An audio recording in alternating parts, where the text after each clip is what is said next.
Out! All of you! Out! 2 passengers alighted. James, looking pale and frightened, and another young man. He was well set, with a fresh, ruddy complexion, a little above her brother's age, about 24. He was in no hurry to get down from the coach and seemed neither worried nor discomfited by this interruption to his journey, and his self-assurance unnerved her. Sovay trained her pistol on him as she ordered the 2 to part with their valuables and place them in the saddlebag that she threw down to them. While James sprang to follow her instructions, the other one showed more reluctance, but soon she had divested both of their watches and their gold. "Still, I want one thing more," she said, addressing James. "That diamond ring that I see you wear. Hand it over, and your life I will spare." She could feel her hand shaking when before it had been steady. This was the test she had set for him. The ring had been given as an expression of true love, in an exchange of tokens. He had sworn to die rather than part with it.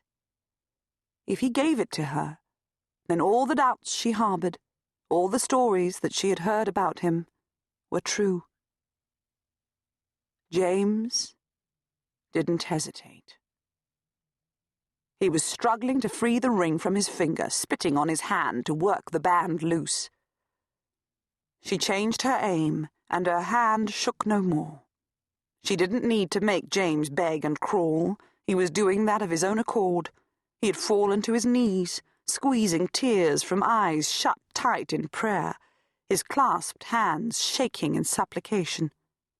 "Hold your fire, highwayman," the fair young man said, as she pulled back the hammer. He took the ring from James and brought the bag over to her, slinging it in front of her saddle. She holstered one of her pistols, and he dropped the ring into her outstretched hand. The stone flashed in the sun.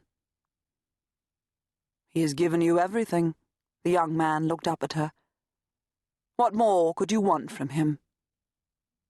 "Small hands for a highwayman," he added, and smiled as if he knew her secret. He was quick.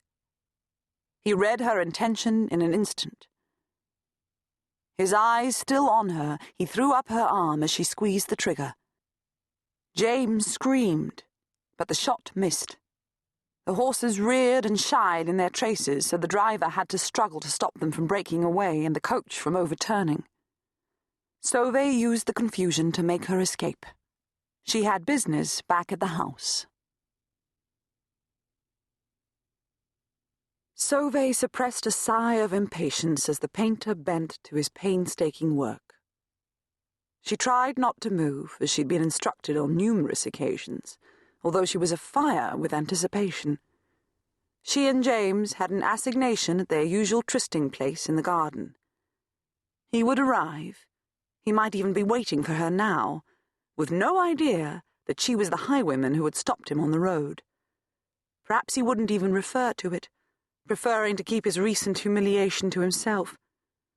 Perhaps she would let him pretend for a time. Certainly she might do so, before she made a play of noticing the absence of the ring.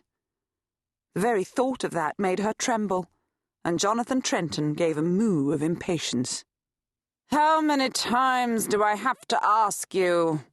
he said, without looking up from the tiny brush strokes he was making.